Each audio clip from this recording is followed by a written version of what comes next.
A objeção de Rav Shimon Bar Yochai em relação à opinião de Rav Yehuda sobre o Império Romano é que justamente a palavra de Rav Yehuda Bar Ilai naquele momento é considerada a lei judaica. Ou seja, naquela época nós não tínhamos o que é conhecido hoje como a Mishnah, o Talmud, os Poskim, toda a legislação escrita em livros. Naquela época, a palavra dos grandes sábios era então trazida para debate e considerada, através de uma discussão árdua entre os sábios, a lei judaica. E no momento em que um sábio coloca um argumento como este, um anjo desce do céu, escreve este argumento e declara este argumento como verdade em todos os mundos. É um decreto rabínico que se torna como uma mitzvah da própria Torá escrita. Este é o peso de um decreto rabínico. Portanto, Rav Shimon Bar Yochai, sabendo a respeito do peso da palavra de Rav Yehuda Bar Ilai, ele se opôs imediatamente, pois Rav Yehuda Bar Ilai estava certificando de que os romanos recebessem recompensa, em verdade, através do estudo da Torá dos israelitas daquele tempo, incluindo o próprio Rav Shimon Bar Yochai e todos os grandes sábios da época. Imagine o romano ter recompensa pelo estudo de Torá do Rav Akiva, que ele mesmo assassinou.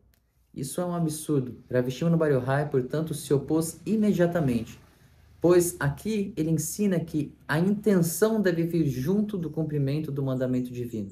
Não somente a intenção, mas a fala, o sentimento, o pensamento da pessoa, e a pessoa também deve estar em plena alegria no momento em que ela cumpre o mandamento divino.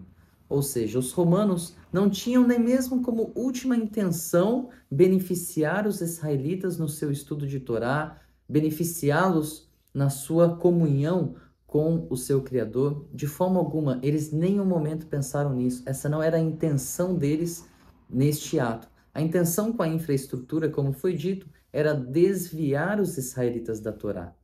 Por acaso, entre muitas aspas, sob a providência divina, os israelitas prosperaram ainda assim, mesmo com todos estes empecilhos, com todos estes grandes obstáculos impostos pelo Império Romano.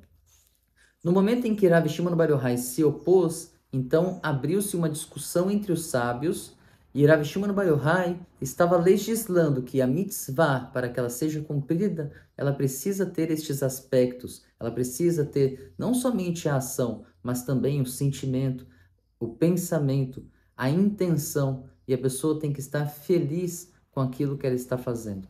Ou seja, ela realmente tem que buscar o benefício da própria mitzvah. A mitzvah não pela recompensa, mas pelo seu real valor.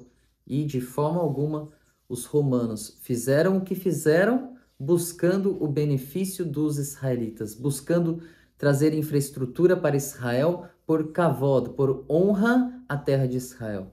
Ao contrário, o objetivo deles sempre foi desviar os israelitas da Torá. Agora veja o paralelo que existe entre o Império Romano e a nossa alma animal, que corresponde ao ego do ser humano. Assim como o Império Romano constrói toda a infraestrutura da terra de Israel, mas tem como propósito não o benefício dos israelitas, mas o seu próprio benefício, desviando os israelitas da Torá e assim tendo maior poder e domínio sobre a terra de Israel. De igual maneira, o nosso ego, cuja existência está limitada no nosso tempo de vida, busca ter o máximo de prazeres imediatos possíveis, adquirindo assim a segurança do nosso corpo, a segurança da nossa mente, para que nós possamos ter mais prazeres imediatos, a nossa segurança financeira e assim por diante. Contudo, como consequência, o ego é a fonte espiritual de todas as preocupações mundanas, é a fonte de todos os desejos mundanos e superficiais que nós temos neste mundo. Então, muitos podem pensar que o ego é o nosso inimigo, assim como o Império Romano era inimigo de Israel. Contudo, se os israelitas converteram toda a infraestrutura do Império Romano para a santidade, nós também, com a partícula de Deus que existe dentro de nós, a nossa alma divina, nós podemos converter todo o mundo material ao nosso redor para Deus. converter o nosso trabalho para Deus, dando 10% do que nós ganhamos para uma instituição de Torá e dando um segundo dízimo, um pouco mais, para os pobres e necessitados. Nós podemos converter o nosso corpo para Deus completamente quando nós nos inclinamos para as orações diárias.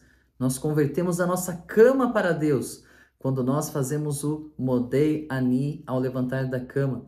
Nós convertemos a nossa pia para Deus quando fazemos a lavagem para as mãos. Nós convertemos nossos alimentos para Deus com as bênçãos sobre os alimentos e assim por diante. Todo este mundo material, mesmo que a princípio ele seja aparentemente contra você, uma natureza contrária a você, ao cumprimento dos mandamentos divinos, ele é suscetível à conversão. Portanto, nós podemos converter a infraestrutura do Império Romano, do mundo material ao nosso redor, para a santidade, tornando assim este mundo a habitação da presença divina, a santidade das santidades.